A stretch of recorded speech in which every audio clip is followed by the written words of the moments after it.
My name is Amy McCreath. I'm the coordinator of the Technology and Culture Forum at MIT and the Episcopal Campus Minister at MIT. And it's my great pleasure to welcome you to this event, which is our final event for this academic year. We're going out with a bang, talking about something really important. And your presence here this evening, I'm sure, is a testament that you agree with me that the pace of our society is something that needs to be reflected on and studied and considered, and something that affects all of us in so many ways. And this evening, we're really fortunate to have with us John Kabat-Zinn and Tenzin Priyadarshi, and our moderator, Lee Moore, who will guide us through a deeper understanding of this ceaseless society that we work in. Our goal at the Technology and Culture Forum is to equip scientists and engineers for transformational leadership. And we're very fortunate at MIT that we have lots of allies in doing that work. This evening's event is co-sponsored by quite a few groups, and I want to take a moment to acknowledge all of them. Our co-sponsors this evening include the Center for Health Promotion and Wellness at MIT, MIT Medical Department, the Center for Work, Family, and Personal Life at MIT, MIT Pranapaya, and the 2006 Mandala Project, and also Trinity Church Copley Square. So if you could join me in thanking all the people who made this evening possible.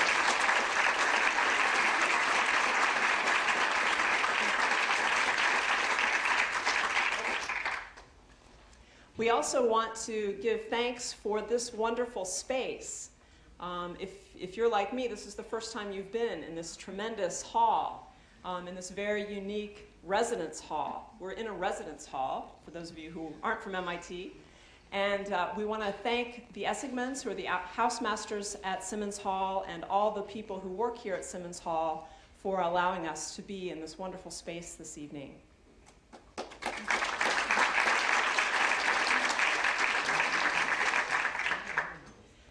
And finally, this evening is a very special night for us at the Technology and Culture Forum because this is the 14th annual Herbert Holleman Symposium. Herbert Holleman was a professor at MIT for many years, and he's remembered very fondly by many people here. Every year, the Holleman Symposium honors his legacy and features a topic or an issue that would have been something that would have been important to him, something which he valued or something that he would have cared about. And so we remember Herbert Holleman tonight, and we give thanks for this 14th chance to do that. And before we turn to the topic at hand, before we focus on the ceaseless society, we've invited George Heaton, who is a friend and colleague of Herb's, to say a few words in remembrance of him and to help us understand the spirit in which we enter into this evening. So, George.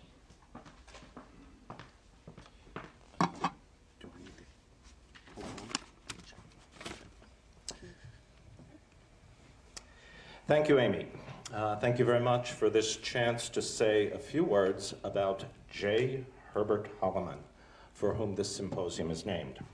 Let's deal with his name first. If J. Herbert Holleman sounds like a mouthful, Herb thought so too. So he changed his name. His given first name was John, and at a certain point in his early adulthood, he reinvented himself and became Herb. Just about everyone called him that from then on, including his children, for about half the time. So I think you can see from that alone that he was a straightforward, direct, and honest guy.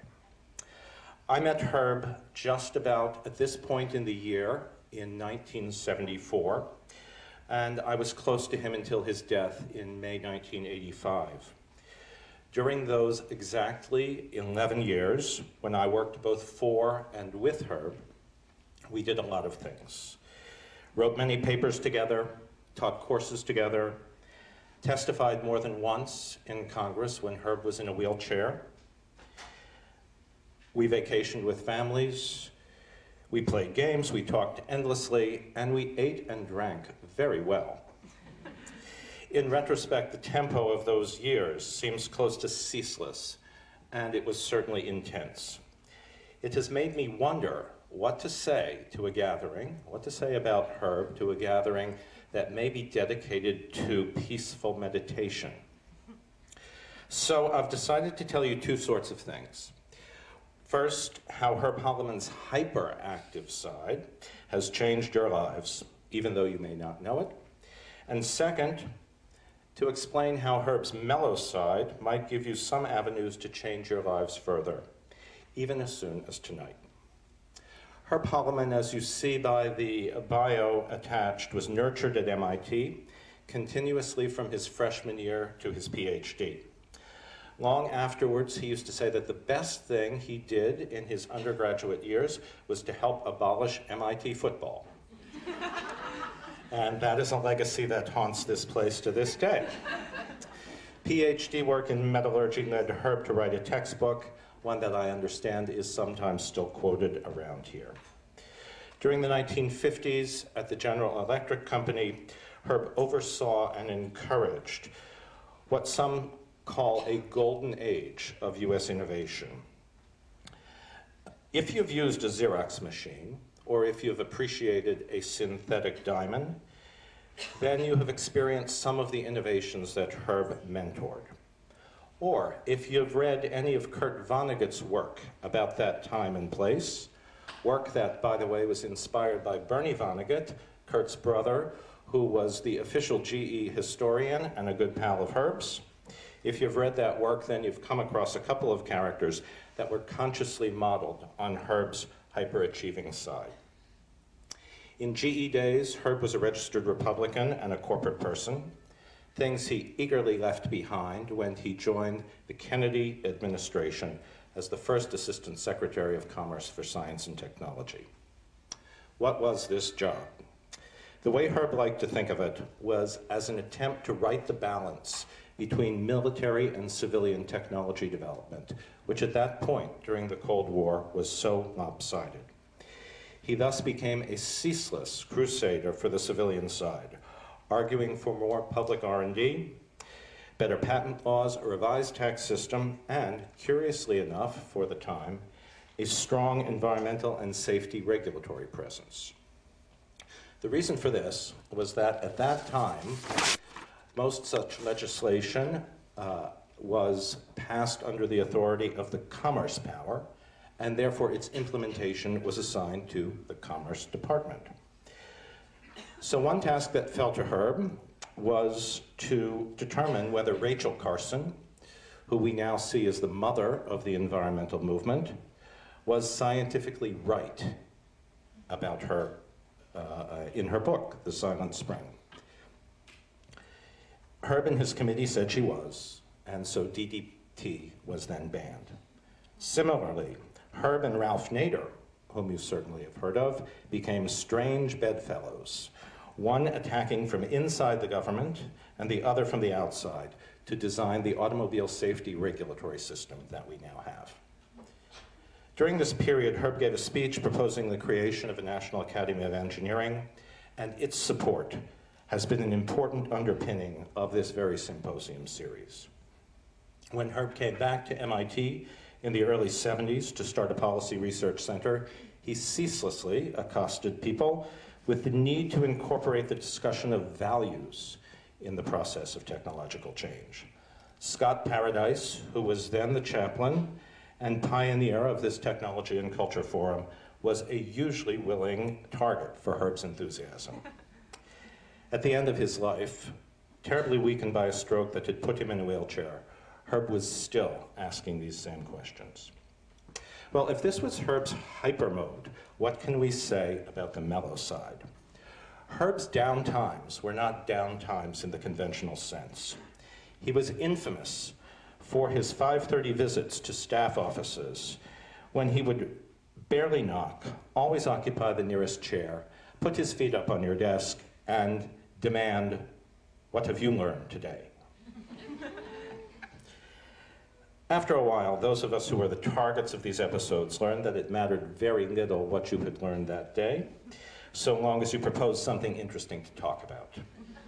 and that it extended you beyond the routine of that day. As you may gather, Herb was an extemporizer, a person who gloried in spontaneous good talk, as he put it. And I think he preferred it even to the written word. While the details of these talks cannot be remembered, I think that all who experience them remember the sense of these occasions as profoundly rejuvenating. Times when Herb Holleman pressed us, and not all that gently, to get ourselves to question assumptions and look toward new possibilities. Herb also offered living proof that good talk became better with quantities of good food and good wine. He insisted on describing himself not as a gourmet, but as a gourmand. I am sure that he would have liked the way this meeting has been constructed. He would have earnestly plunged into the substance of it, generating more questions than we would have time for. And he certainly would have appreciated the chance to continue it over food and drink. I urge you all to do likewise. Question your assumptions, maybe change your life a little bit, and make a quiet toast to her. Thank you.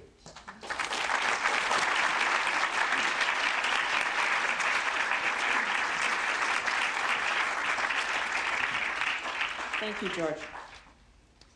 So this evening, we'll be spending the next hour plus here together listening to John Kabat-Zinn and Tenzin and having the chance to ask some questions of both of them.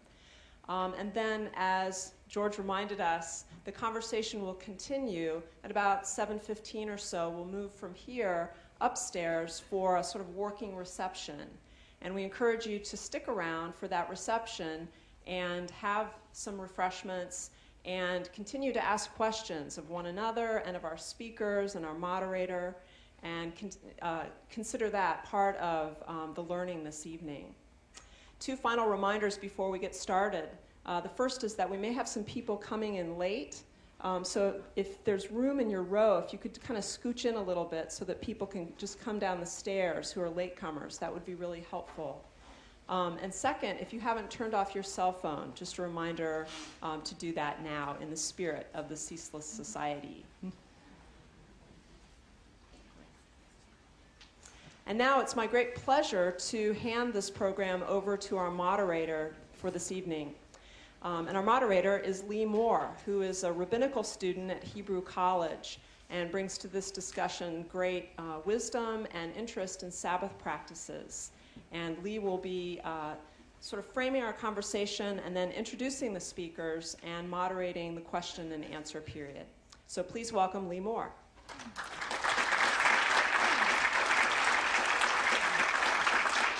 Thanks, Amy. So we've come here tonight to stop, or at least to consider why we don't stop. What are the implications of our society, which is ceaseless, which just goes on and on and on? What happens to us when we don't stop? What happens to our planet? What happens to our communities? So, I don't need to quote to you statistics about what happens to yourself when you don't stop, because you know that, right?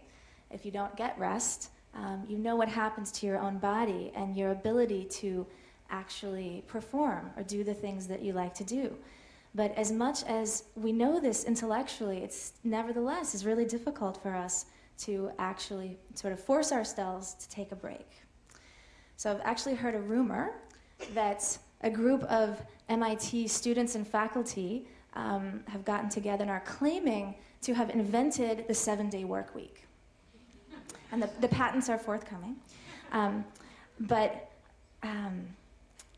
I want to offer that as much as it seems that this inability to stop may be, a modern kind of problem that we're dealing with, and it's true that as we have these technological devices, which, these time-saving devices, which as we use them more and more, somehow we have less and less time.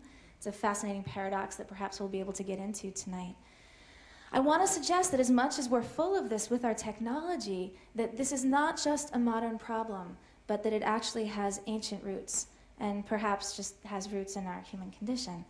And one way that I know this just from my studies is that if you open up an ancient text, like the Bible, you'll see inside of this ancient text that one of the primary focuses, one of the primary imperatives is once a week, take a break. And this is a practice known as the Sabbath. So, in fact, this practice is so crucial and so important, or was, back a few thousand years ago, that it made its way into the primary tenets of the Abrahamic religions. So it's kind of amazing if you think about it, that what we know as the Ten Commandments, right? Don't kill. Don't steal. Take a break. That this is something that actually has come to have such an importance that it's included in some of these very basic ideas around behavior and what's going to help us get through as communities. So tonight, we're very fortunate to have somebody here who has been telling us for years now to stop, or at least to slow down a little bit.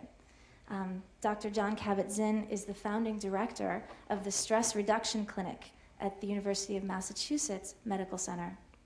His research is in the field of mind-body medicine, with a focus on the performance effects of mindfulness meditation training on people experiencing severe stress. Perhaps like some of us. His best-selling books include Full Catastrophe Living, Wherever You Go, There You Are, and Coming to Our Senses. After we hear from Dr. Kabat-Zinn, then we'll be able to hear some responses from MIT's own Tenzin Priyadarshi. The Venerable Tenzin Priyadarshi is a monastic serving as the Buddhist chaplain and visiting scholar at MIT. Venerable Priyadarshi was born in Vaishali, India. He entered a monastery at the age of 10 in Rajgir, near the ancient Nalanda University. He trained in India and Nepal, in Indo-Tibetan and Japanese Buddhism, and he was ordained by His Holiness the Dalai Lama. He received training in Sanskrit texts in Saranath, Calcutta, and in Delhi. And he completed his graduate work in comparative religion and philosophy of religion at the Harvard Divinity School. Venerable Priyadarshi is also an adjunct faculty at the Namgyal Monastery Institute of Buddhist Studies, which is the North American seat of His Holiness the Dalai Lama, and that's in Ithaca, New York. So, as Amy was saying, after we hear from our speakers, we will continue the conversation, both through question and answer here, as well as in the reception. So, without further ado, please join me in welcoming Dr. Kabat-Zinn.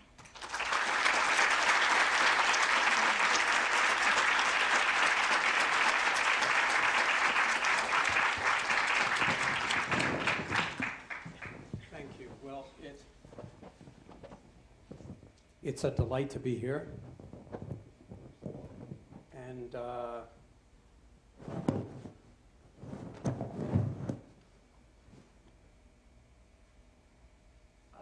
title of this talk was given to me, so I just put it on my PowerPoint slide. But so don't take the Ceaseless Society too personally.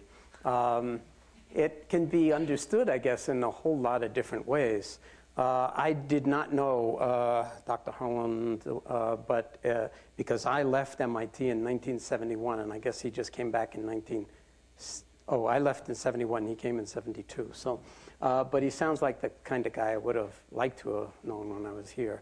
And it's a pleasure for me to be back, actually, at MIT, which I left a long time ago. And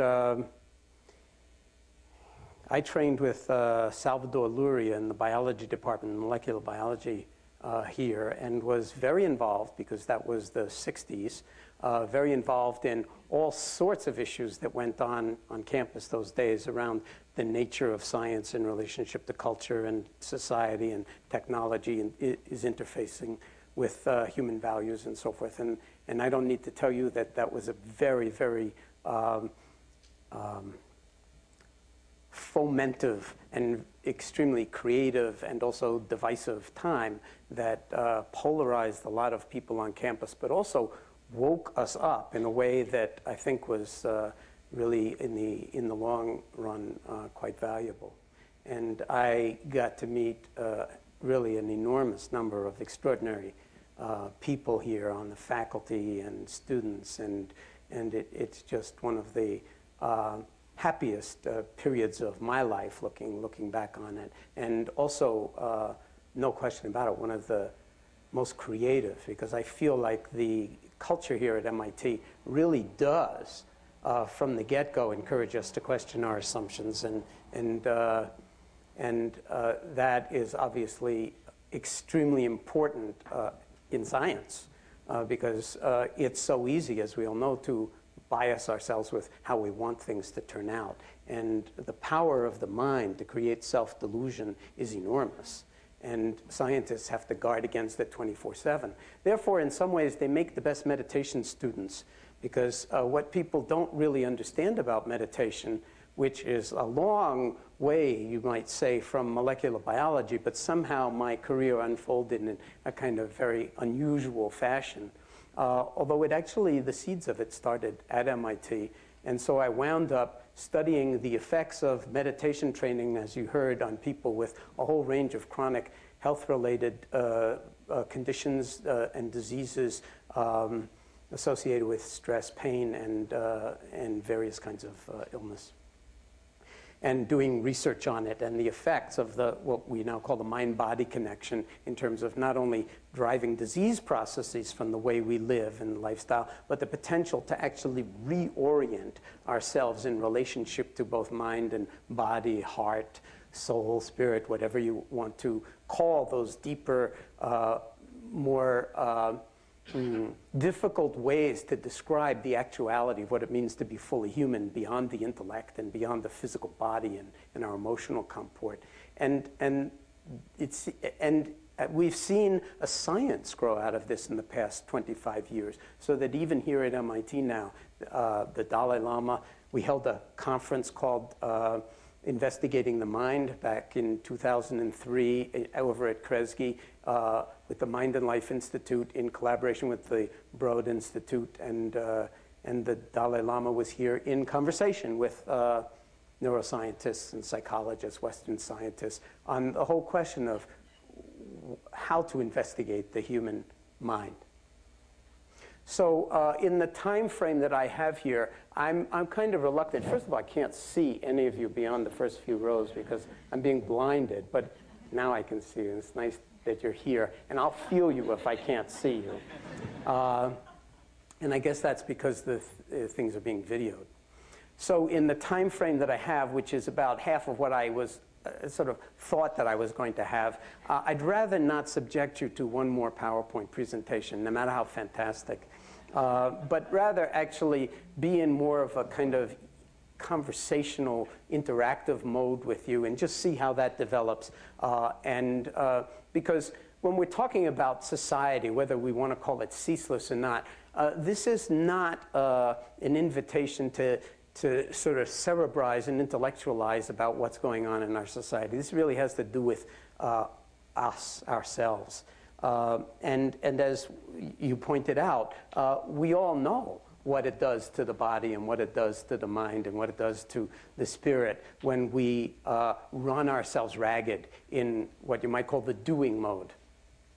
When we just ceaselessly doing, driving for some kind of particular outcome that by the time we get it is no longer what we're after anymore. And so we're continually moving on to the next thing, no matter how wonderful the result was that we finally got. And so there's a sense of perpetual, in some sense, dissatisfaction or groping or striving for some kind of result that will be satisfactory, and often the process gets lost in the process. So there's some value, not necessarily in stopping, but in a sense to opening to the actuality of our experience while we're having it. Because when you come right down to it, if we're continually living for the future, then we might miss the most precious aspects of our lives, because our lives only unfold here and now, only unfold in the present moment. So if the present moment is always a clever way to get someplace else, then we're actually, when you start to look at it carefully, never where we actually are, because we're always in some way caught up in our heads or in our dreams or in something or other that, worthy as they may be, and transformative and healing as they may be, always have one element of sort of busyness or preoccupation or agitation of mind, or a certain price that you pay for that in terms of losing touch with other aspects of our being, which often includes our children or our partners or our bodies, because who's got time for the body? And in the process, maybe generating huge amounts of suffering without any awareness that we're actually collaborating in that process. And then we just blame it on, the Ceaseless Society, or, or MIT's culture, or whatever it happens to be, where things are just the digital age, where things are just so sped up that, I mean, I can think back very easily, and I'm sure the older ones of you can, to the days when, before personal computing and personal computers. And with the advent of the personal computer and the laptop, I mean, it was obvious. I could get more work done and better work in a day than I could get done in a month. In many, many ways, it was unbelievably convenient. But it's also, maybe you've noticed, unbelievably seductive. It's unbelievably seductive. So the digital revolution, which you could say was inevitable because it's the way electrons function and the way matter functions, and sooner or later clever people, even if it wasn't at MIT and Stanford, were going to figure out how to make it run in integrated circuits in ways that would in some way or other allow us to interface with the world in interesting fashion. So you could say it was inevitable, and we don't have to blame MIT and Stanford for it.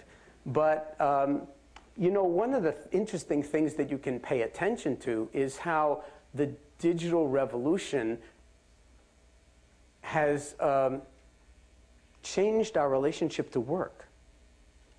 So that, for instance, there used to be what was quaintly called a work day. And there used to be what was quaintly called a work week. Now, unless you take really stringent, disciplined interior measures, the work, in quotation marks, can just consume everything.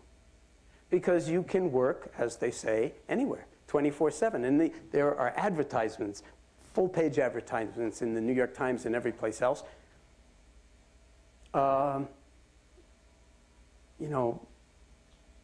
Extolling the virtues of 24/7 connectivity. And there are tremendous virtues to 24/7 connectivity. But it may be that we are so connected. I forgot to shut mine off. We are so connected, but nobody ever calls me because I don't give people the number. But we are so connected with the world that we don't even think. It never occurs to us that we may actually be slightly disconnected from ourselves. And we no longer know how to tune in. We may have to sort of pay Verizon to call ourselves up and say, "Hello, John, are you still here?" And if I'm living in my head all the time, I may not be actually fully here, because I'm always on the way to someplace else. There's some better something, some better outcome, some better gathering, some better place, some better condition of my body. So there's a way in which we can get entrained into the rhythms of the society, almost as if we are, and we are, when you come right down to it, guinea pigs in an uncontrolled experiment run wild. Because no one's really minding the store. And so this digital revolution, which has hardly begun to reach the real exponential possibilities that it has inherent in it, but still following Moore's law,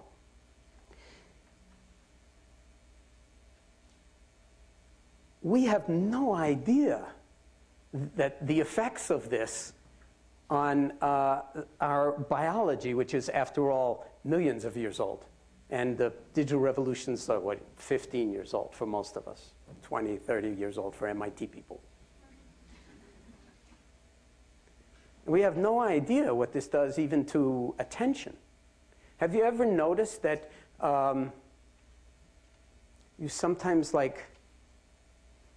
lose track of what you're actually doing because you're speeding along so fast? You kind of what am I supposed to be doing here? Or maybe multitasking so effectively that you've got so many balls in the air that they're hard to keep track of, actually. Why are we doing this? I love it when people would come in and into the lab and say, "What are you doing?"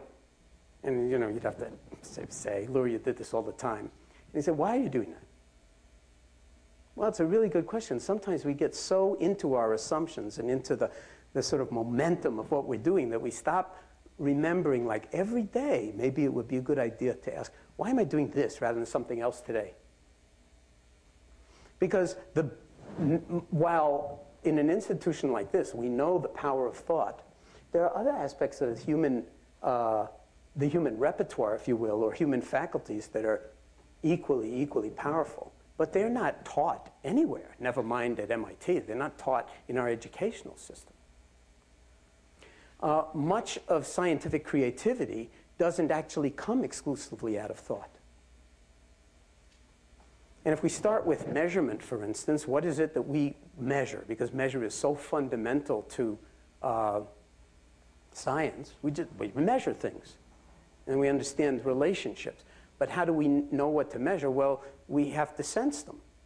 We have instruments, and instruments sense the outer world or the inner world, whatever it is that we want to study. So we have all these instruments that are actually extensions of the five senses.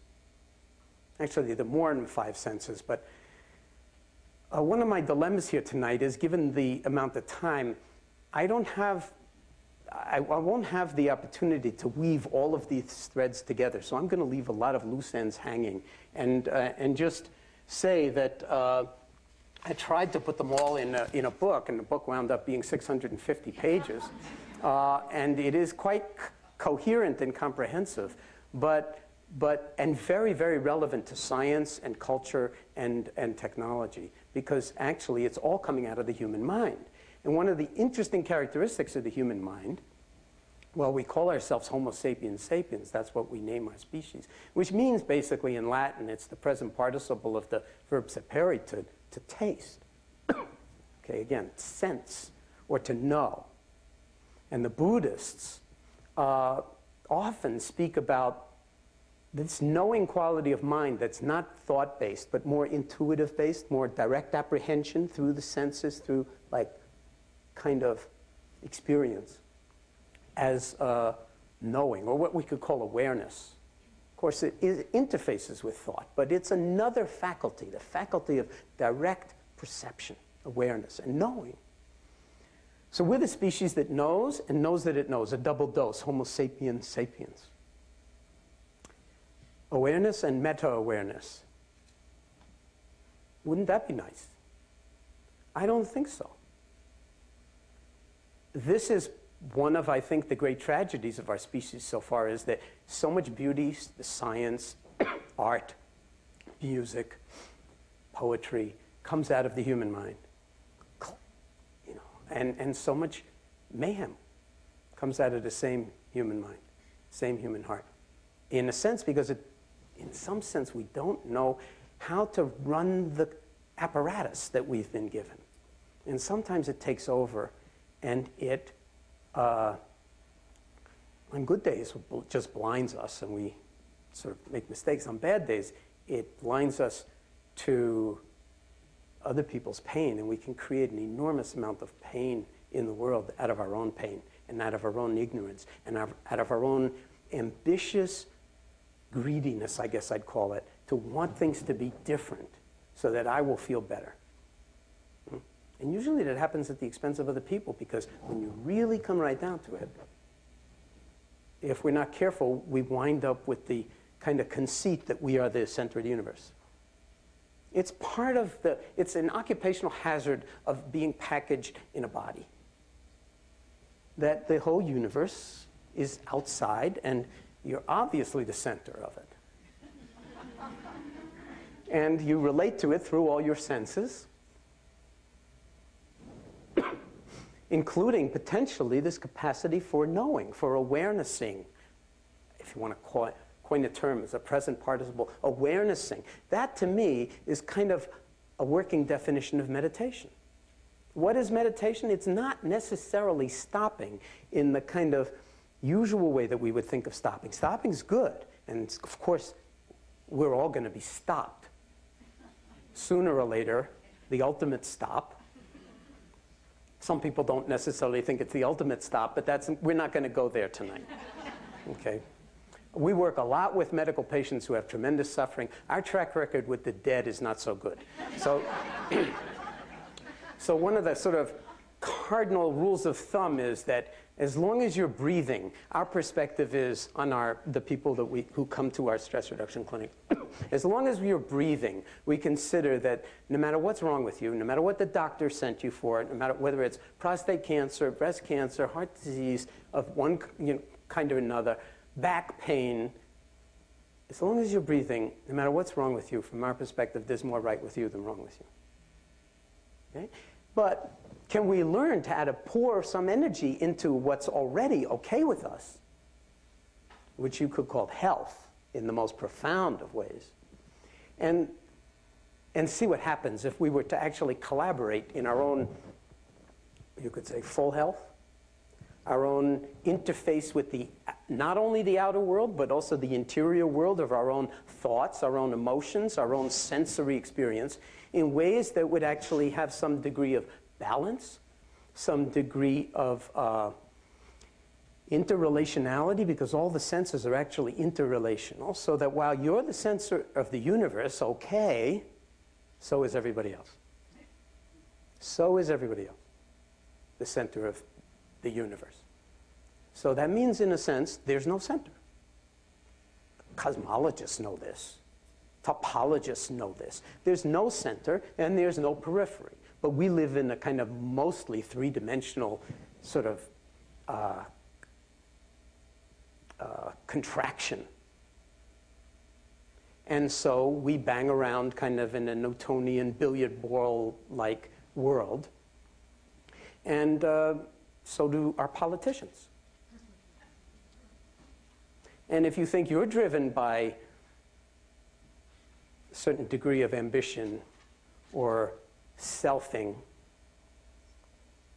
the politicians, almost by definition, have to do that just to get reelected.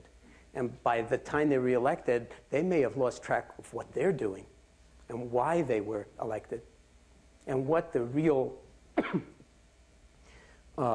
calling is of the kind of government or the kind of society that we have, and then just become grist for the mill just like anybody else and wind up so stressed. And I've given talks on Capitol Hill and run meditation retreats on, for members of Congress, and it's like, it's mayhem up there too. Of course, you can read that in the Times every day or anywhere else.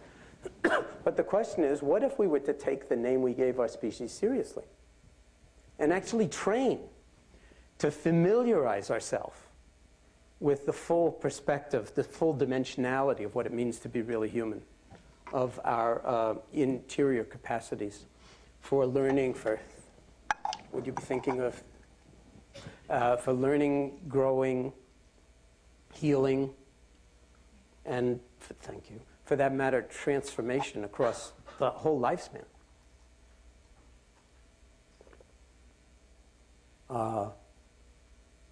We've been finding in our work that that's not only possible, the people that we see in the stress reduction clinic, of course it would be much better if they had in some way or other learned what they learned in the stress reduction clinic 30 or 40 years earlier. And they will say that. I wish I knew this when I was like a young person. They'll say it doesn't matter. Now is the only time that we're alive. So now is a good time. And the rest is all thinking. So while thinking is really wonderful, there are other elements of our humanity that could be cultivated in a disciplined way. And that's what we do in what's called mindfulness-based stress reduction. This approach that we developed 27 years ago now at the University of Massachusetts Medical Center, which involves training regular people like you and me in Buddhist meditative practices without the Buddhism. Or you could say, with the absolute heart of Buddhism, because Buddhism's about non-duality. So in a sense, if you make yourself into a Buddhist, in your mind, I'm not saying you can't be a Buddhist. I mean, there are Buddhists, and they are just like everybody else, you know. But if you think you're a Buddhist, in a sense, you're not a Buddhist. If this is beginning to sound a little bit like Zen, that's why Zen sounds that way. They're trying to point to something that the intellectual capacity that we have can't figure out because it's jumping to another dimensionality.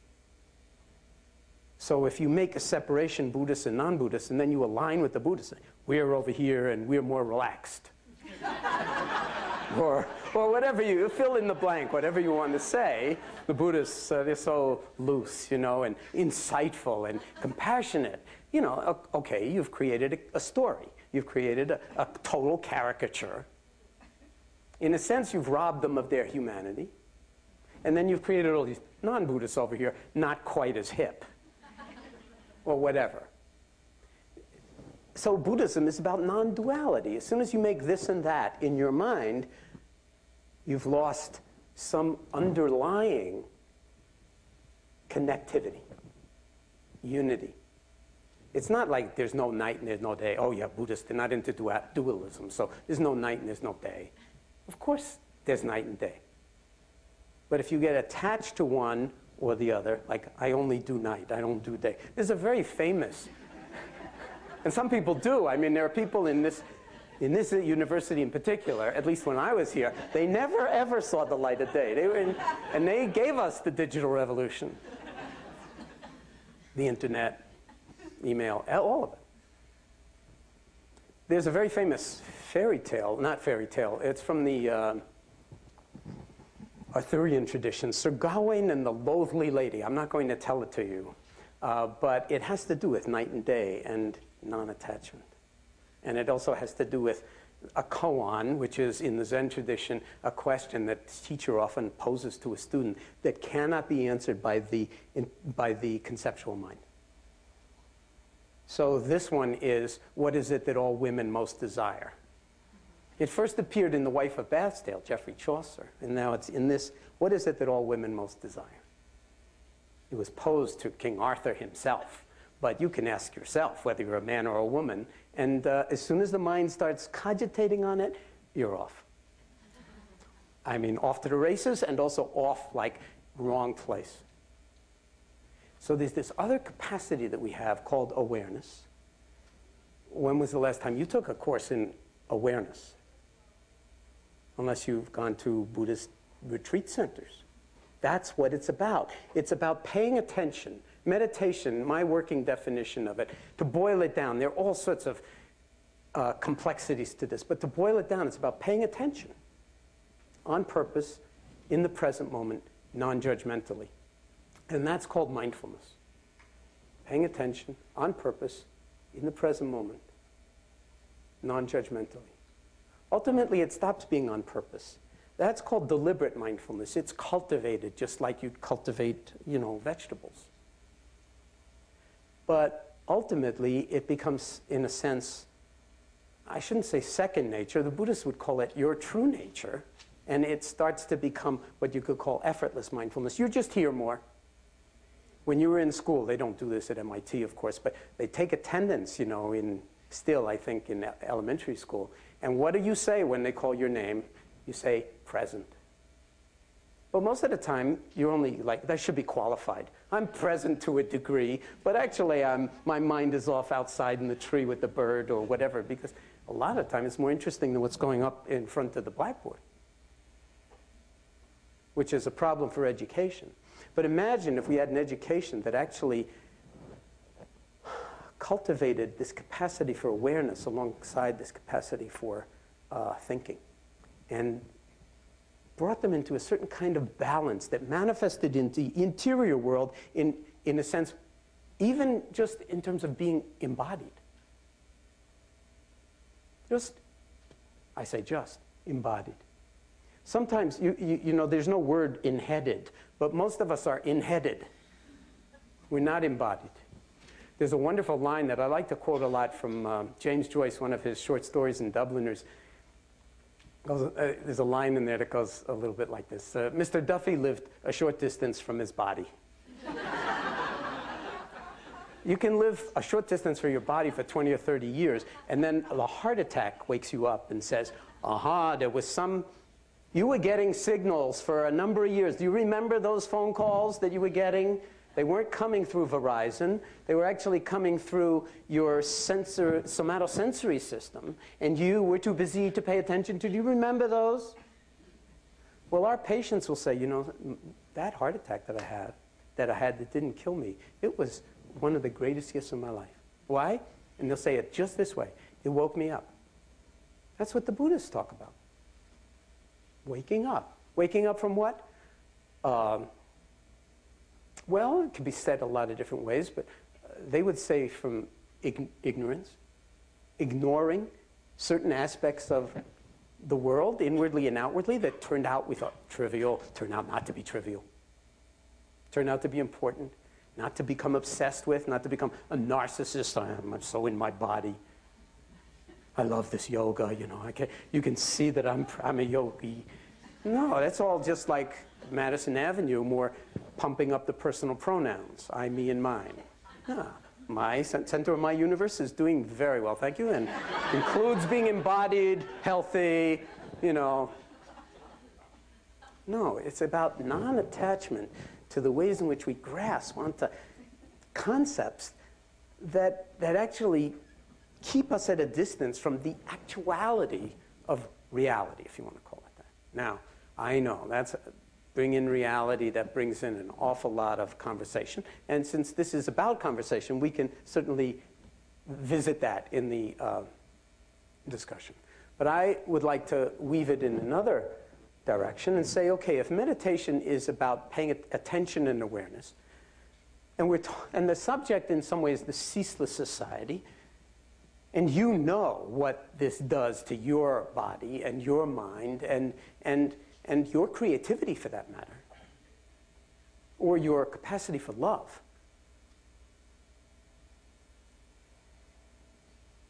I get asked all the time, because when I give medical grand rounds, and mostly I speak to medical audiences, and they'll say, oh, meditation's really about paying attention. Do you think it might have any sort of benefit for people with attention deficit disorder? It's a perfectly valid question. And the answer is, well, if there was something that was learnable, that you could actually train in to cultivate something, and you could also take a drug and just jump there right away, but the drug had a lot of different other side effects that might not be so healthy, do you think there'd be any value in actually doing the training? No, too busy. I'll just take the drug, thank you very much. And, you know, people say that about stress reduction at the medical center. You know, all the residents want stress reduction. And even medical residency, even with the new changes, still one of the most stressful jobs on the planet. They all want stress reduction. But until recently, it's like, well, do you have it in pill form?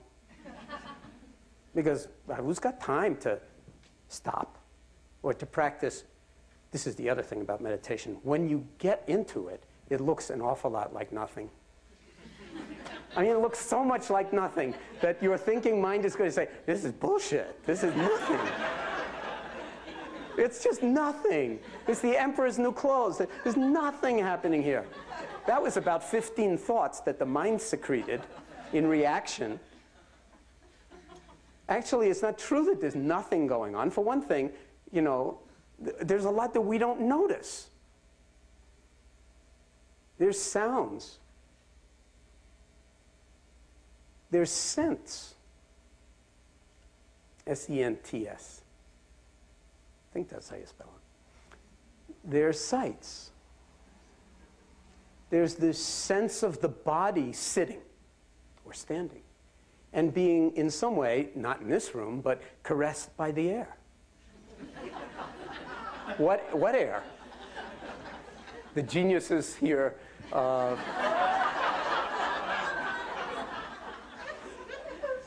It happens, you know. Oh, yeah, we forgot about the air. Oh, no, we'll give them plenty of air, but then you can't hear. And I'm not knocking the architecture. I mean, it's just like, you know, this moment is this way from where I'm standing. But when you say nothing, the mind says nothing, there's an architecture to nothing. It's not really nothing. You could say, in a sense, it's everything. So nothing and everything have a very interesting inter-embeddedness. And so does thinking and awareness. They intermingle. They are co-creative. I was in Bonn not long ago doing some teaching, and I was wandering around the, you know, sort of in Bonn.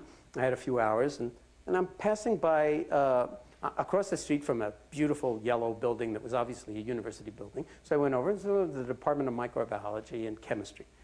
And there's a big statue in front of it. And I thought, who's going to be, you know, the statue? Turns out it's Kekule. Maybe that doesn't move you at all. But Kekule is very famous in chemistry. And many scientists know the story of Kekule. I asked my hosts, who were Buddhists, do you know who that is? And they said, no, it's Kekule. I said, well, great. You know, never heard of him. But Kekule was an organic chemist who was trying to discern the structure of benzene. And every time he did the analysis, it came out that the number of hydrogens and the number of carbons was the same. It was like 6. And like, how do you do that? And what was required is what's often required in science is a kind of a leap of understanding that doesn't come out of thought. Thinking, thinking, thinking.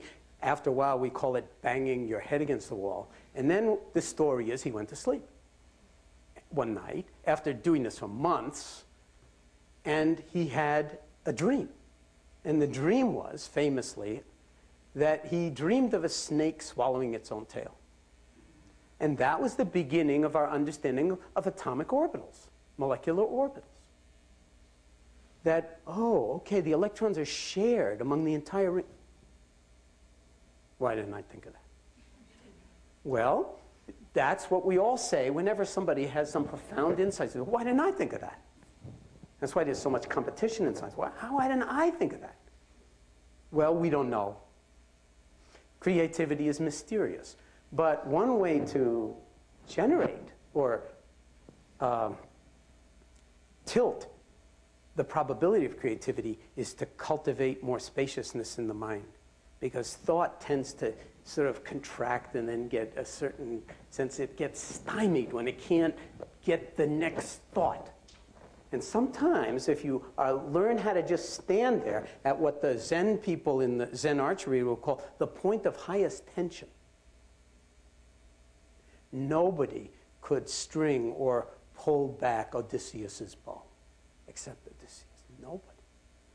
But when you can stand at the point of highest tension with their thoughts going nowhere and hold it in something bigger, wakefully, not necessarily in a dream, but actually wakefully, interesting connections seem to appear because they're already here. But we are, in some sense, blind to them because our thinking itself acts like lenses and prevents us from seeing orthogonal opportunities. Opportunities that are rotated in some way in relationship to the tacit assumptions, to what's already known. And what science is about is going between what's already known and the next thing that's going to be known, but how is it going to happen? And part of that is just an incredibly beautiful adventure.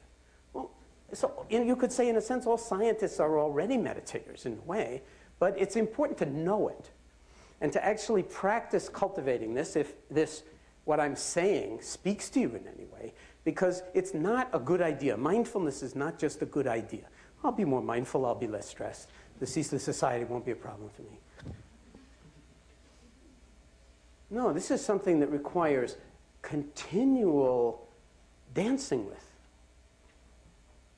And really allowing ourselves to not be so caught in what we know that we don't any longer feel comfortable in not knowing.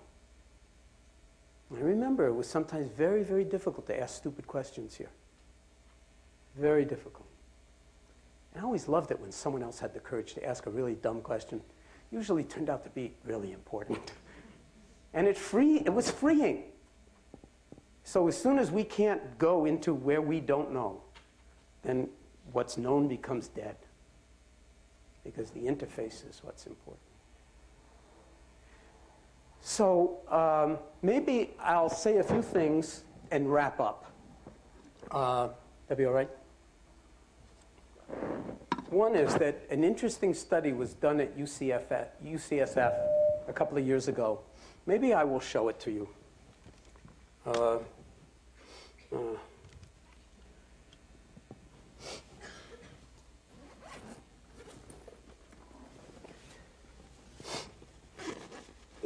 By the way, I was hoping I would tell a lot of stories about MIT, and I learned meditation here at MIT for the first time. You know, you ask people who have been meditating for 30, 40 years, how did you get into meditation? Well, I went to India, or I went to Thailand and sat in a forest refuge or a monastery or whatever. And people ask me, how'd you learn meditation? Oh, I was at MIT. I was walking down the halls one day, and I saw a sign, the 3 Pillars of Zen. It was in 1966. And it was like the Vietnam War was just beginning to cook, the Gulf of Tonkin incident. I mean, it's like this place was really interesting. And I was alienated out of my mind. And I saw this sign, the 3 Pillars of Zen. I didn't know what else to do that afternoon. Nothing was working in the lab. And, you know, I didn't know what Zen was. It was at the invitation of Houston Smith. I'd never heard of Houston Smith. He was a professor of philosophy here and a very august character. And it was a talk given by Philip Kapleau. I'd never heard of Kapleau, who started the Rochester Zen Center, where I'm actually going next weekend to give the keynote for their 40th anniversary celebration. Kapleau died last year. It's like really weird karma. So I go to this talk. Out of all of MIT, there were 4 people there. I kid you not. That's seminar hour, 4 o'clock in the afternoon. And I wrote it up in Coming to Our Senses. And I also wrote up my thesis defense in Coming to Our Senses. Because I put something, I was so tired of this place. By the time I got through with my thesis, I put on a page all by itself in the thesis, he who dies before he dies does not die when he dies. It was like, yeah, and I'm not.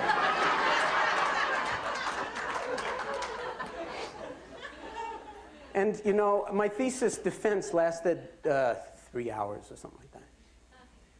An hour and a half was on that line. That's how it started out. You say, John, what is this all about? You know, this he who dies before he does. And, you know, all of my whole thesis, you know, committee were like, you know, members of the National Academy and Nobel laureates. Luria was a Nobel laureate.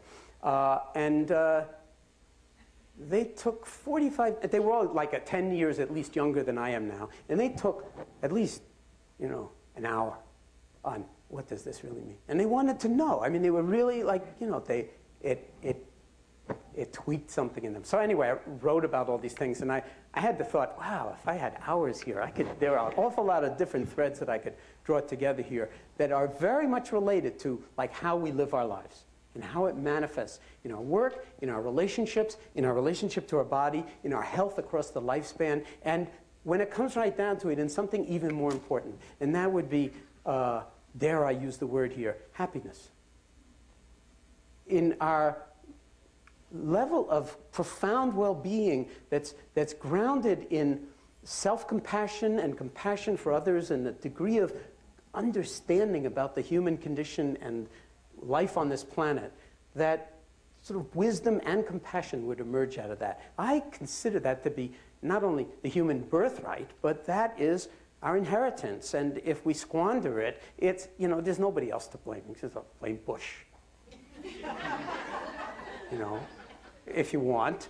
But, you know, in a sense, we're creating him and everybody else. This is like a co-creative universe.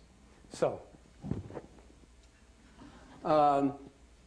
this was the cover of Time magazine before many of you were born, but they do this every 6 months. They do this every 6 months. Stress is not going away. Okay? And those of you who are in the Buddhist tradition or understand something about Dharma, the word dukkha is very often translated as stress. Dukkha is the kind of first noble truth, is the actuality of the human condition in regard to dissatisfaction and the fact that we suffer. The fact that we suffer. And there's nothing gloomy or nihilistic or pessimistic about it. It's an observation. And what the Buddha was interested in is it possible to hold the suffering in a way that is liberating?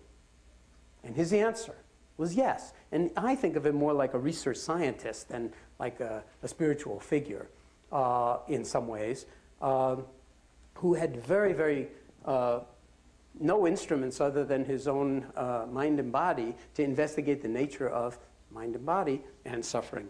And he calibrated those instruments in a way that most of us never do, and then used them to look. So this is the study I want to show you by Alyssa Epple and her colleagues in Blackburn's laboratory. I've been studying telomeres, which are the repeat units on the ends of all of our chromosomes. Telomeres. They're repeat units of, strings of A's and G's and T's. And it turns out that when eukaryotic cells divide, the telomeres get shorter. Every time the cells divide, the telomeres get shorter. And telomere shortening has a certain kind of rate. And that rate, this study shows, is dependent on stress. That the rate of telomere shortening, which is dramatically associated to aging, is actually related to the levels of chronic stress we're under and chronicity. So that means, have you ever heard the words come out of your mouth, God, this is taking years off my life? It's true. So when we're talking about time in the Ceaseless Society, there are all sorts of very interesting paradoxes about time. Have you ever had the words come out of your mouth, I don't have any time for this? Or I don't have any time. I'm out of time. Well, we start to believe our own PR, and after a while we live that way. Like, I'm sorry, I'm just too busy, I don't have any time. Well, we may not have any time to be alive, to be awake, to be in touch. We're so busy getting someplace else. So caught up in the future, worrying about what hasn't happened, or obsessing about what's already over. Present moment can very easily get squeezed. Now, the interesting thing about this study is, so chronicity of caregivers, these are parents, excuse me, parents of children who are, have chronic illness. So you can't just say, I think I'll reduce my stress, abandon my children, and just, forget about it. It's like, no, that's not part of the invitation here. Now, the interesting thing is they also looked at parents who didn't have children who had chronic illnesses, but they asked them their level of perceived stress. In other words, how much stress are you under in your life?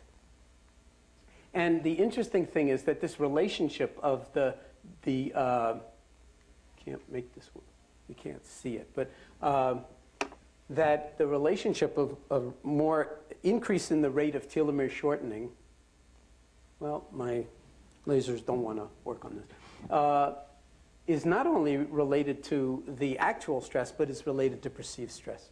That's very, very important. Because while you can't change the actual stress that you're under in many cases, how you relate to it, you can change enormously. How you relate to it can change enormously. How you relate to it means, how am I going to be in relationship to the actuality of my moments as they unfold moment by moment? The good ones, the bad ones, and the ugly ones. What Zorba, the Greek, called the full catastrophe. And that is unbelievably promising, and they are now doing, this is hot stuff in this particular field, they're now doing a lot of research to look more deeply into this sort of acceleration of the aging process with stress. That stress can be thought-based. It can be just as stressful to think that you're in trouble as to be in real trouble. The body doesn't really know the difference. When the brain gets going, it's so creative, it can create any reality it wants, including, I'm living in a nightmare. Well, be careful what you tell yourself, because if you believe it, it may not be true, even if it's very painful.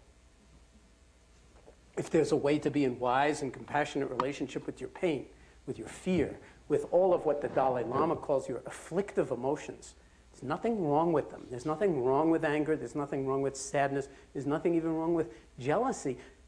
When you get caught is when you're in trouble. If you notice an impulse of envy, and you see what it is, it's like touching it with a soap bubble with your finger. It goes poof. And it arose and it passed away. And it's impermanent. It doesn't grab you. But when you attach to something, I want this and I don't want that, that is the root, in some sense, of suffering. And these are the kinds of things that we work with in the stress reduction clinic. We do not call ourselves human doings.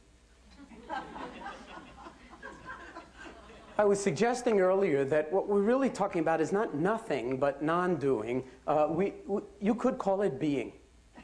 Okay? Now, if doing is associated with thought, let's just give me that for a second. Doing and thinking, they kind of go together. Okay? What would being go with? Being would go with awarenessing. Okay? It would go with this other quality of mind and heart that we have, that we don't ever refine, cultivate. There's no place to do it in school or anything else. You'd have to discover yoga or meditation or Buddhism, or it's in all the traditions.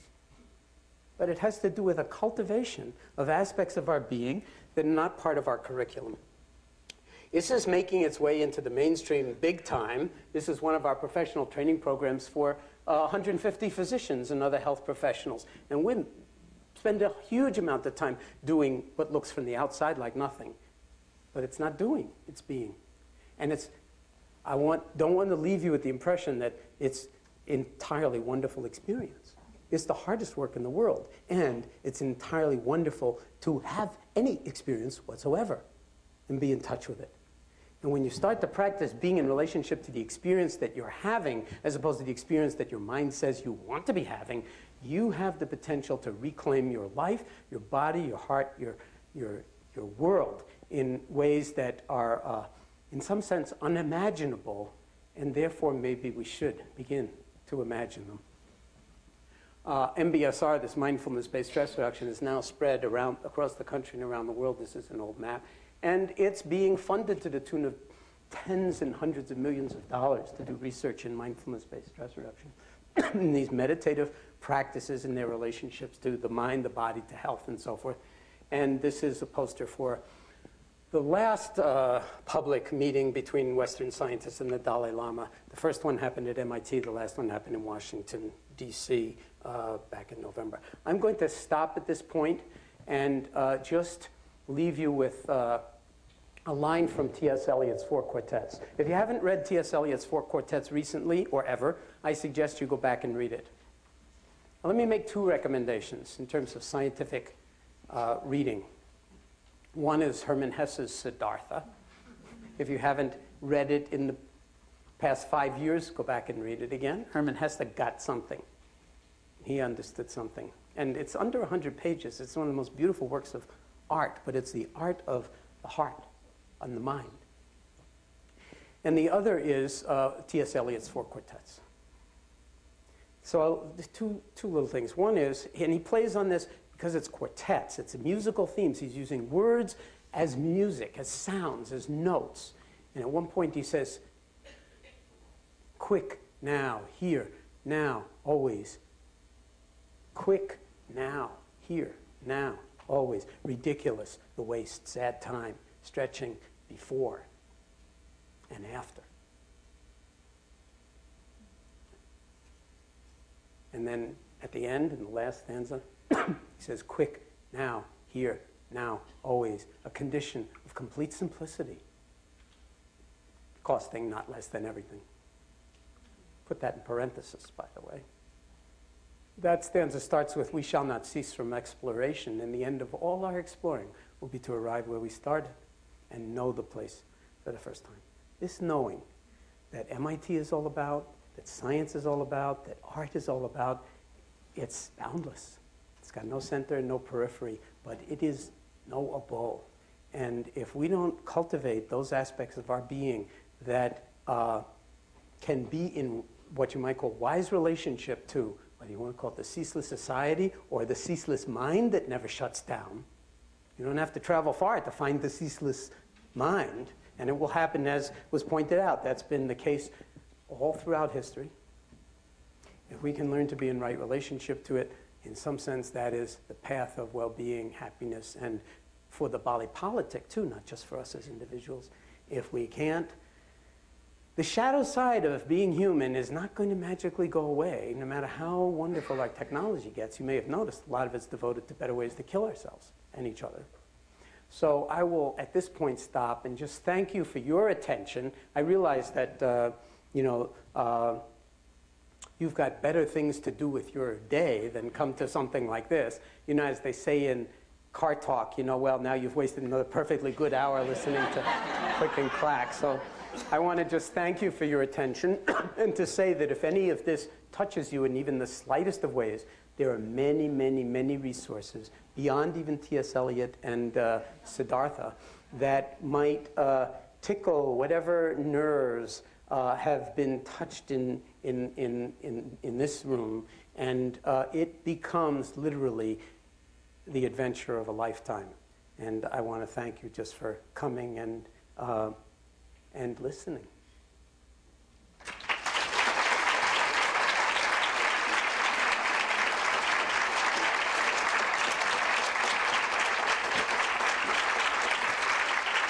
Thank you.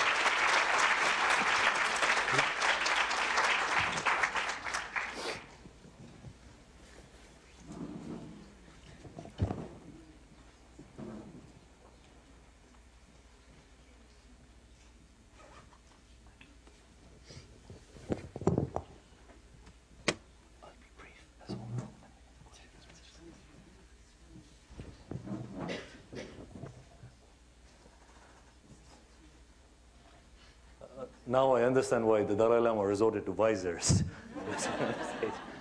About 2 weeks ago, I was teaching in Colorado, and it was one of those 2 days in a month when I look at the newspaper. Those are the days of my confessions.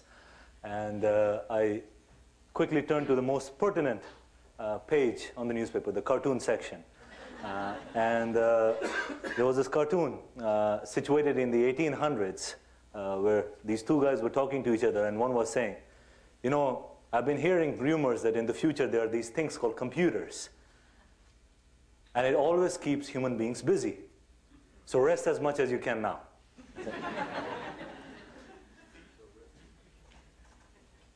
Well, thank you very much, John, for that wonderful talk. And this whole idea of ceaseless society, or cultivating at least a mind that ceases at certain times, is sort of a very important focus in any kind of contemplative tradition.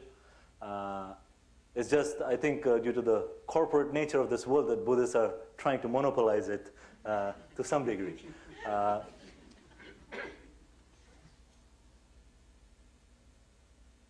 One of my hopes while being at MIT is that once I'll get this big endowment, and then I'll start a department of screenplay writing. Because you see, when you look at your mind, all of you are wonderful authors. A thought arises, another thought arises, another thought arises. And after 5 thoughts, you will realize that there is no correlation between the first thought that arose and the 5th thought. You see? But it's a wonderful cycle of how these thoughts arise. And then, with these thoughts, also arises certain kinds of emotions. For example, you think of a person, then things arise like likeness or dislikeness about this person. And then your mind gives this running background commentary on the sense of likeness and dislikeness. And next thing you know, an hour has passed just being in your mind. And another wonderful story, but not of much use, that has come out. So my hope is that once we start this department at MIT, we will be able to tap into these thoughts and create wonderful screenplay and make it sort of nice Hollywood productions. But that is the sort of the purpose of our gathering today, is how to cultivate a mind that learns as a cultivation that learns to pay attention to the present moment, to live in this moment. You see, most often when you look at the mind, it is either dwelling in experiences of the past, incidents that has already happened. So it's reminiscing and feeling sort of the aftermath of those experiences. And these experiences could have happened 10 years ago. But the mind, this dwelling mind, is still dwelling. And if it was a joyous experience, or what you characterize as a happy experience, then this dwelling mind dwells in there and tries to recreate that experience, try to at least recreate that kind of feeling. Not always successful. And then you have this mind that is always anxious about the future. See, what's going to happen next? What's going to happen in 5 minutes, 5 hours, 5 days, 5 years, retirement. But, of course, you don't want to think after that. For example, the great full stop. So mind conveniently thinks of things that you want to think about. But it is never actually at the present moment. It's either in the past or in the present. Future. Oh, yes. I think I'm a little bit in the present. So that is sort of the function of cultivation, is when we talk about paying attention, meaning how to live in every moment, how to live in every moment. The reason being, I mean, yes, again, we can, we have this tendency of what the Buddha called, you see, that we like to project things. Of course, all the good things, as John said, we are the center of the universe, so we have it. But all the bad things, it's in the other person, or it's in the group of people. So we like these projections. And part of the trouble with these projections is that we are never able to sort of look back and see where are these problems really. Whether are they really outside of me or whether they are inside me, and moreover, whether they are inside my mind. And how do I sort of pay attention to it in a systematic way? And then try to eliminate these problems. Because problems of the mind also can be eliminated like other problems. But it's simply an issue of whether we focus at it or not. So we'll go into more conversations, but I just wanted to emphasize this by narrating to you a story about the Zen master Ikkyu. Ikkyu had this wonderful disciple who traveled for years and months, searching different Zen masters. And then after 6 months of travel, he arrives at Ikkyu's monastery.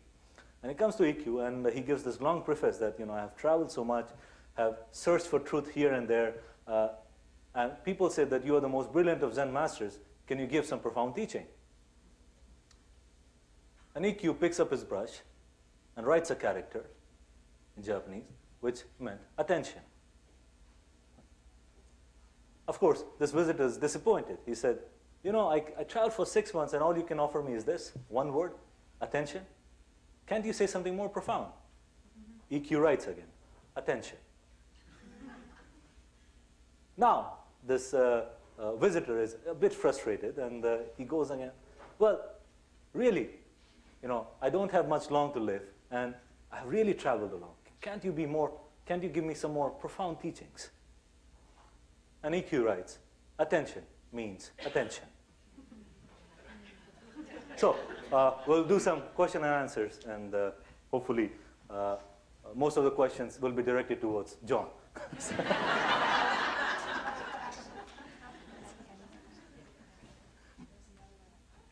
So there is a mic up there, around there, all the way at the top. If you have a question or a comment, please raise your hand so that I can kind of see you, and the mic will come down to you. Okay, why don't we start right up there? Yes. I was wondering, I've been doing research in similar things, I guess. Is there any taxonomy in terms of what's positive psychology, what's flow, what's mindfulness? This seems like, Harvard is now running a class, which is, I think, the most popular class on campus. But has anyone made an effort to sort of unify the disparate efforts in this area to avoid duplication? I'm not sure duplication is necessarily a bad thing, and it wouldn't be duplication anyway because there's a huge kind of natural diversity to this. And so if you think of it as kind of a stage in the evolution of society, that maybe this fecundity is really valuable. You're right that there was somebody at Harvard teaching George Wald's old Nat Sci 5 course and bringing meditation into it. And apparently it's the most popular course in the school. That would certainly be the case if this were happening at MIT too. And the reason for it is that it relates the outer to the inner in a way that I think, in a sense, we're starving for, and we also pay a very high price for. So potentially, education is moving in a direction that will actually systematically develop how to cultivate awareness on the one hand and everything that goes along with it. That's an umbrella term for a huge epistemology, many epistemologies, and thought on the other, and where emotion fits in and all of this. I mean, and what I didn't get to in my presentation was some of the actual brain studies that we've been doing in immune studies, looking at how emotion regulation changes in the brain as affected as a function of training in mindfulness-based stress reduction and so forth. So there is a scientific literature that's beginning to develop, and as you put it, a taxonomy. But I would say that really this whole field is virtually in its infancy. And so there's a certain richness and sorting out now that you wouldn't want to collapse into some kind of overriding one unity too soon, but let it just foment like that. Next question. How does what Here, you'll get the microphone, then other people can hear better. How does what you've been talking about relate to disease? To disease? To disease. That's a really profound question. And in coming to our senses, I actually deal with that question in multiple ways, one of which is to split the very word disease, into dis-ease. And there are a number of schools of thought that recognize that disease is the end point of a long concatenation of different kinds of dysregulatory phenomena in the mind-body, so to speak, because they influence each other. And Gary Schwartz, a long time ago when he was at Harvard, actually talked about disattention leads to disconnection. Like not paying attention to the body, and the first thing you know is like you have a heart attack, but that's because you weren't paying attention. That's like, if someone says, well, my wife left me, and were there any early warning signs? No, she just left. It's very unbelievable that your first symptom is your last. It sometimes happens with sudden cardiac death, but even there, it may have to do with non-awareness of emotional reactivity. So disattention leads to disconnection, leads to dysregulation, leads to dis-ease. Okay? There may be another step in there, but there's a concatenation of things, and it works quite nicely. On the other hand, if you flip it, attention would lead to connection, to the recognition of connection, to the non-disruption of interconnections and regulation, therefore to ease, so to speak, or what you call health. So this has profound implications in relationship to disease, both in terms of the etiology of many of our chronic stress-related disorders, and also in terms of reversing that flow from training the mind actually has profound influences on the body. We did one study with people with psoriasis, the skin disease, which is not a cancer, but it is an uncontrolled cell proliferation in the epidermis. And it's very labile to emotional stress. and there's no cure for it. And the biology is not fully understood, but it has a lot to do with growth factors and apoptotic factors and so forth. And what we did was show that people who are receiving ultraviolet light treatments for psoriasis, when you're out in sunlight, your skin actually, the psoriasis will go away. So we have the genetic potential for the skin to be in two different conditions.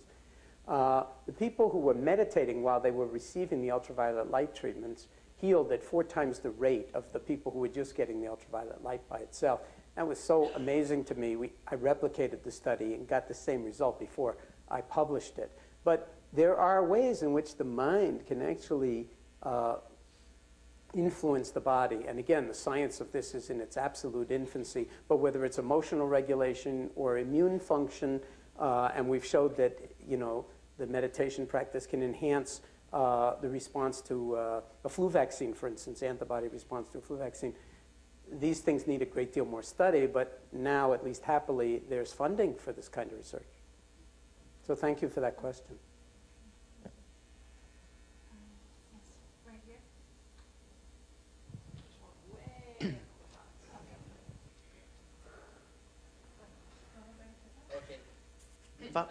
Following up on that question, where does mental... Wave your hand, so... Okay, gotcha. Where does mental illness fit into the picture? If you have a mind that is out of control, how do you meditate? I've never heard anyone address that issue as far as meditation is concerned. Well, mental illness is a very, very big umbrella. So there are, you know, sort of gradations and spectra of all sorts of different kinds of diagnostic problems. I'm not suggesting that meditation is the answer to all life's problems, including, you know, severe mental illness. But there are many interesting studies now being done where people are actually trying to teach people with various mental disorders to meditate, to cultivate body awareness, for instance, or to be more in the present moment, to learn self-calming strategies, all sorts of things. And so the jury is still out on where this might be of use and where not. In terms of things like depression and anxiety disorders, which are basically under that umbrella, but the prevalence of depression and anxiety in our society, lifetime and at any one moment, is huge. It's already being shown, and we've done studies, and many other people around the world are doing studies that show that meditative programs can actually influence how you are in relationship to depressive rumination or to your anxious thoughts and so forth. And you can go from being, in some sense, caught or needing to have, you know, lifetime medication to be able to live, to freeing yourself from some of that through these self-regulatory practices. So it's a wide open field, but I don't want anybody to walk away thinking that I or anybody else, think that meditation is like the answer to all life's problems. It's just one more piece in a very large puzzle, but it's a very, very important piece because it has a dimensionality that usually not present in various kinds of either psychotherapies or physical clinical practice. And there are movements in physical clinical medicine to actually bring greater mindfulness in part because, and we've all had the experience, doctors are under so much stress that, in a sense, they don't have enough time to be with you and get what they think they need to get done. So they'll sacrifice the being with you, and you feel disregarded, and that is an awful feeling and is iatrogenic in its own right. And so we have to actually begin to train the medical students in ways to be present, even though the impulse is to cut and run. And we're doing that. I joined the MIT faculty in '76 and was lucky enough to know Salvador Luria, who also used to ask me why I was doing things, so I shared that experience. I was struck by many of the things that you said. They seem to resonate with me, but I guess a thought I had as you were talking was there are certainly some things that have identified with periods of quiet, but there also seem to be many of the things you said, which I sort of feel I experience almost sort of in the midst of an ongoing day. And I wondered if you would comment on sort of the relationship of some of those moments, sort of without setting it aside as a period of meditation, and how that relates to how this might go. Well, I'm not trying to argue for not stopping, but I did think... Yeah, but maybe part of your mind says, well, but maybe there's a way to keep doing and still be. Well, I think something, you know, for example, the creativity doesn't usually ever come to me when I'm sitting quietly somewhere. It just suddenly erupts in the middle of something else, and that was partly what triggered this question. Well, that's great. And another impression I do not want to leave you with is that meditation is only about stillness. Okay? Stillness is folded into movement, and movement is folded into stillness. And someone asked about flow and mentioned the word flow. And all of these things are deeply connected. And if you read the four quartets, it's all about stillness inside the motion and motion inside the stillness, the still point of the turning world, T.S. Eliot called it. So really, the real meditation practice is your life. Okay? It's not pretending you're a statue in the British Museum or the Museum of Fine Arts. It's not. This is important.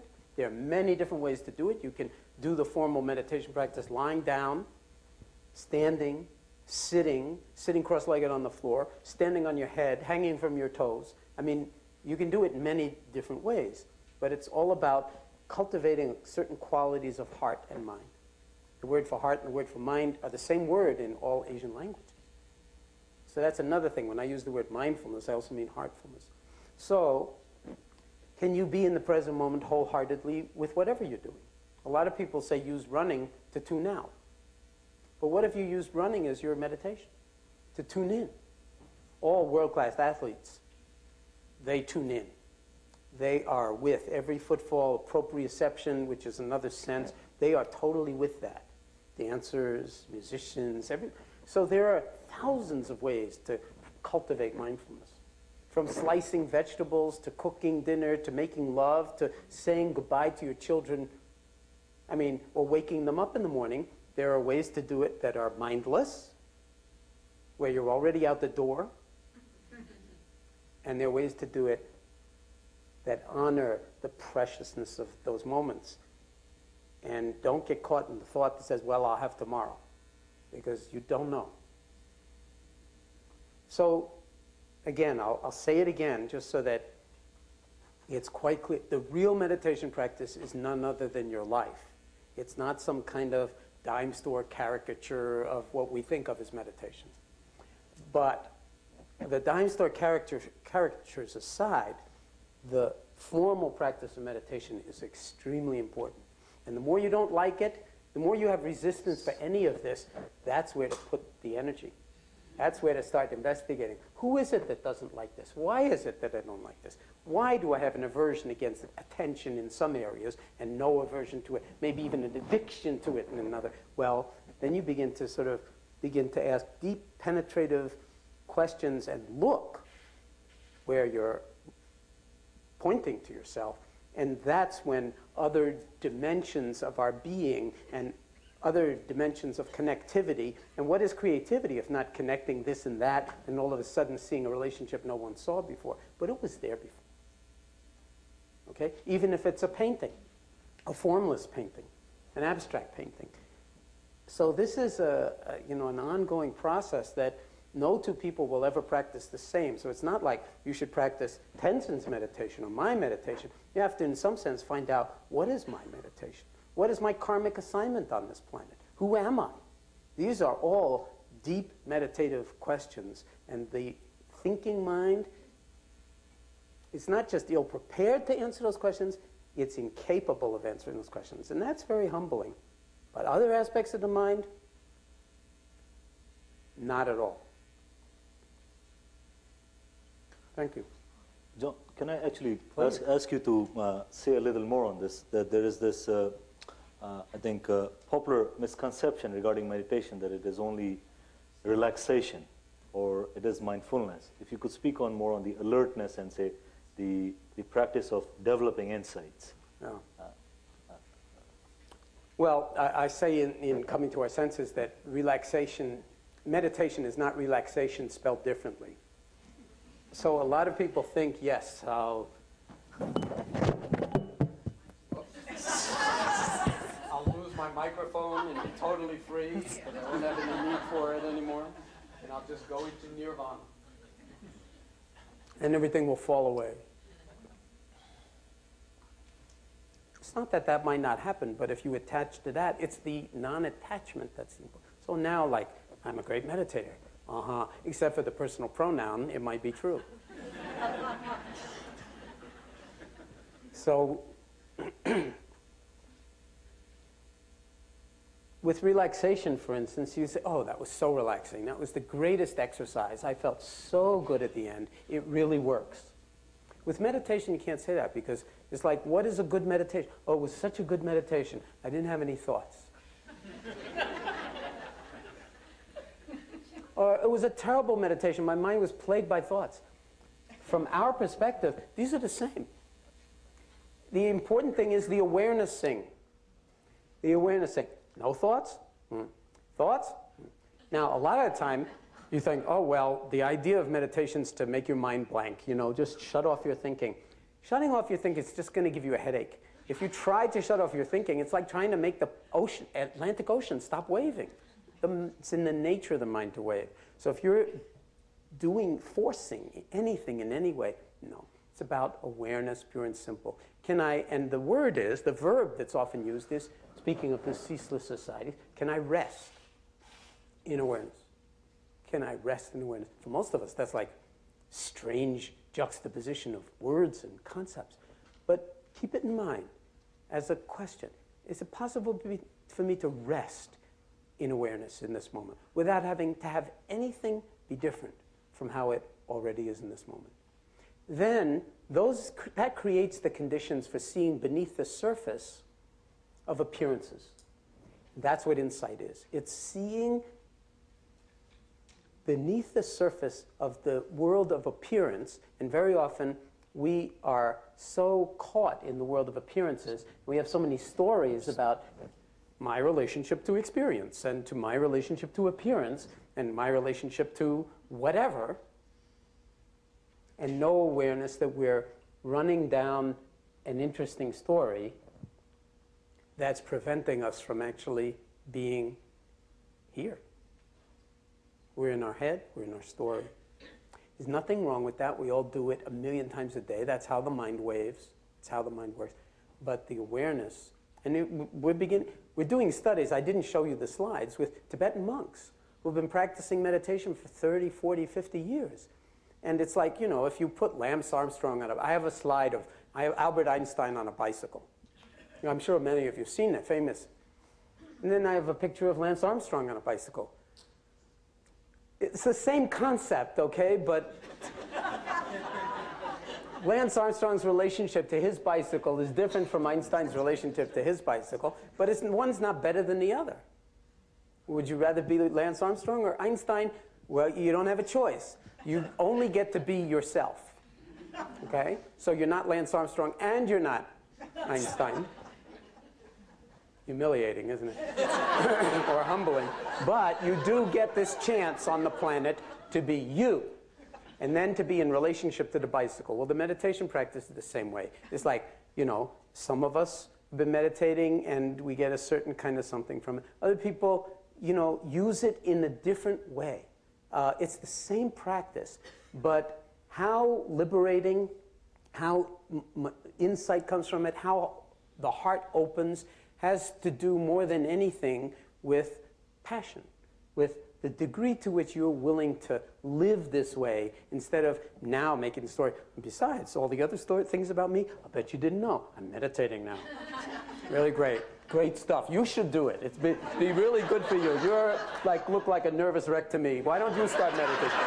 Pretty soon you're advertising meditation. You got no time to do it anymore. You're too busy on the lecture circuit, you know. It's an occupational hazard. That is. I agree.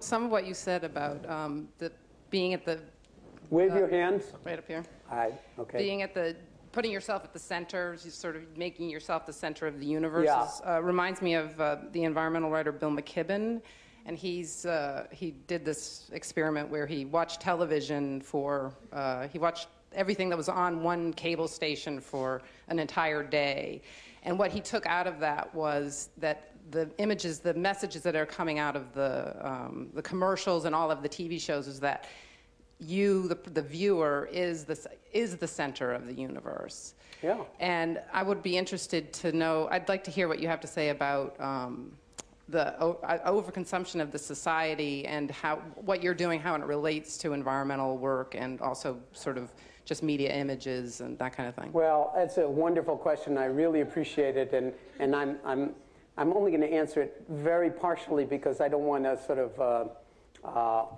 impose another sort of nuanced response to, you've been sitting there for a very long time. I do write about this at great length in Coming to Our Senses.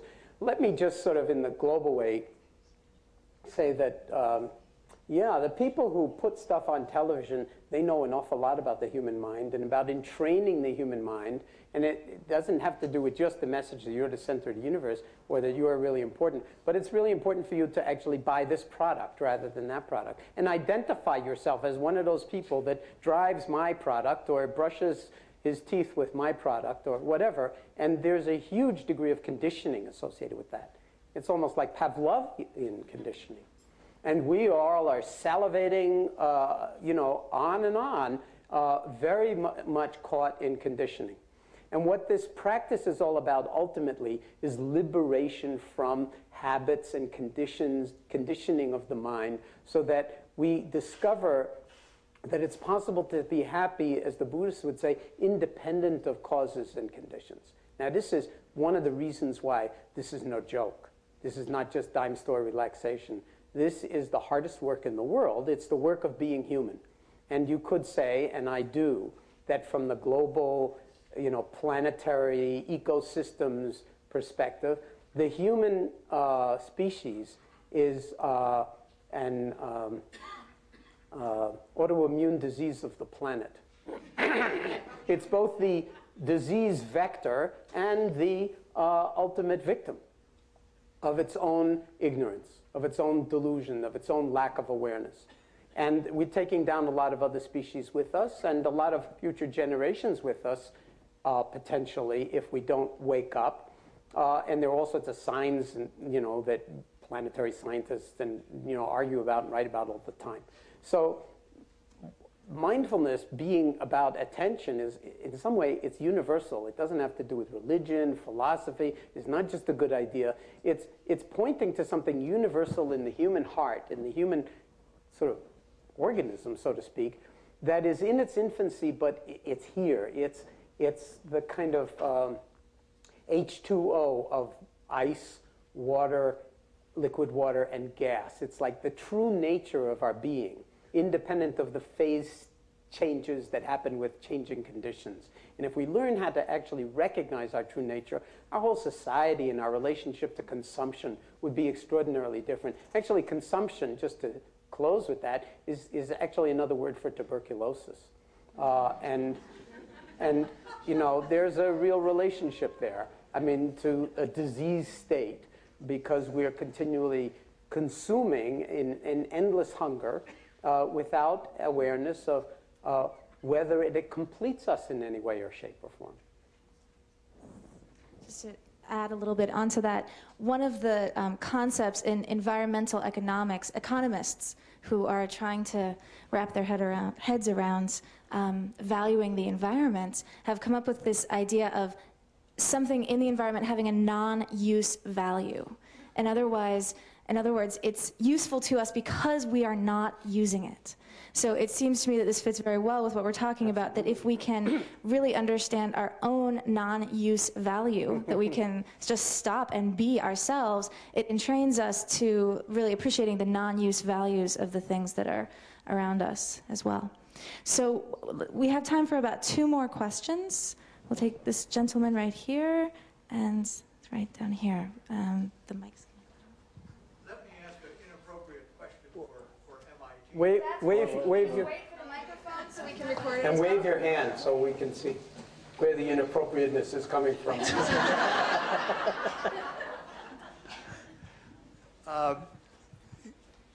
You present a story that is very appealing, and it says, hey, I want to learn more about that.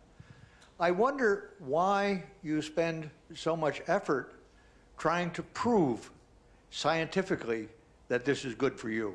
Because that thought dawned on me when I saw some graphs that looked like buckshot, through which you put a straight line and said, see, Right. that proves it.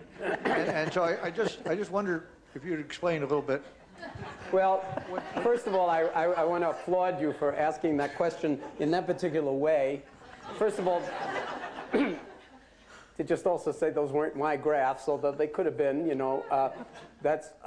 And it shows that, in a sense, science is its own religion, and a lot of things are taken on faith. And when you don't want to hear a scientific talk on how those graphs came to be, that's what you get. Now, why do it at all, or why should I talk about something like that?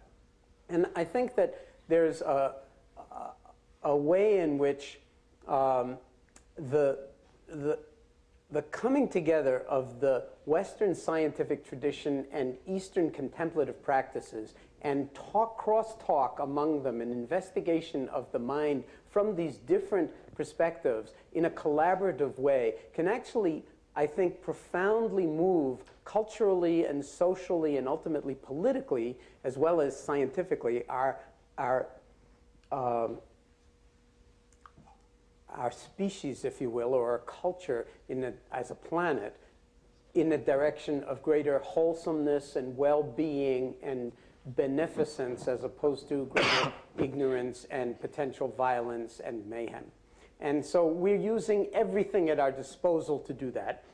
And if people will credit meditation, I mean, if I had just set up the stress reduction clinic 27 years ago at UMass and not studied it at all, do you think that the NIH would actually be spending hundreds of millions of dollars to study it now? It's because it was done in the language of science and the language of medicine that there's some kind of credibility. And I'm not saying just from myself, but from a whole range of colleagues in different institutions who are generating a field that has elements of validity, but then you don't want to reify that from science into scientism in the same way as you wouldn't want to do that in any other discipline of science. But in the domain that it has validity, it can be profoundly useful in many different ways, both politically and socially as well as scientifically, to enrich our understanding of what might be possible. If I can comment on that, you see, my undergraduate work was in physics, and I remember the last day of the final semester during this college application process. I went to my advisor, and he asked me what I wanted to study further, and I said I was going into the field of theoretical physics. And he looked at me very sadly and said, well, as your advisor, I must confess, there's not much market for theoretical physics. And that was true. You know, if you study theoretical physics, you will either end up teaching in a university, go to a research lab, or you will end up in Wall Street. And Wall Street was the best of choices because, of course, the six-figure salary. But then I looked at him and I said, you see, since I'm a monk already and religion has been a stable market, I will go back to being a monk. But John is right in terms of science being the new sort of dominant religion. You see, if I go to an audience and say, you know, meditation is good for you. I mean, look at your own mind. It's in a state of half a mess or complete mess, you see? And meditation is telling you how to get out of it. People seldom pay attention unless they are looking at their own mind. But if I preface the sentence and say, scientists say that meditation is good for you, they have no clue what research or data I'm talking about. But because I have prefaced the word with science or scientists, it goes immediately and says, oh, meditation must be good for me. So that's sort of the psychological effect on people. Our last question. Hi, I've been teaching mindfulness-based stress reduction, and using the image of the mandala, the center of the circle and the sides of it are never separate. And that way what we have going on inside is never separate from what's going on in the world around us. I'm so glad you make that explicit in coming to our senses. I teach meditation at Wellesley College. In my experience, higher education tends to be very Cartesian.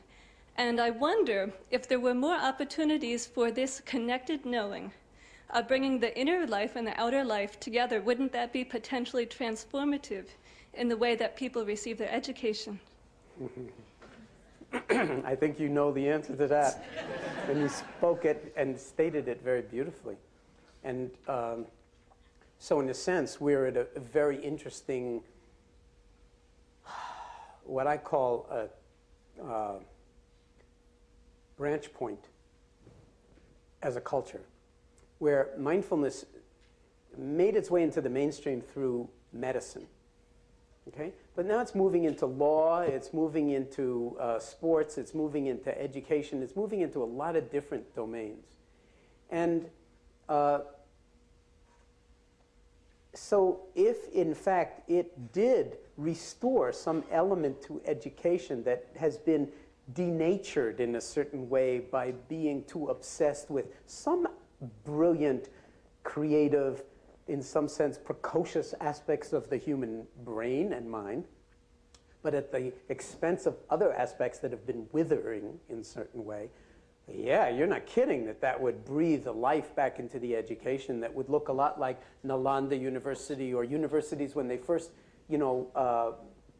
came into Western civilization. And they all came out of an interface between the contemplative and the sacred and the secular in the Renaissance. And so, like, maybe what we are sitting on top of is a tipping point that could tip us if we participate in the tipping, because otherwise it could tip very much in a way we don't want it to go, into a Renaissance that would make the European Italian Renaissance look like kids' play by comparison, because of the scientific and communications capacities that we have now.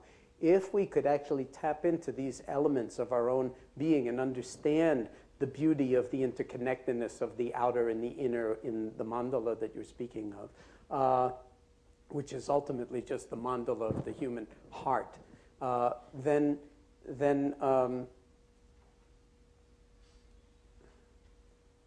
I think what education is really meant to do, it would do a lot more effectively, and it would give rise to different kinds of work in our society that might be incredibly beneficial to the health of the planet, the health of the nation, the health of all of us. Now that's a big, that's a big thing to talk about Renaissance like that. But why the hell not? What do we have to lose?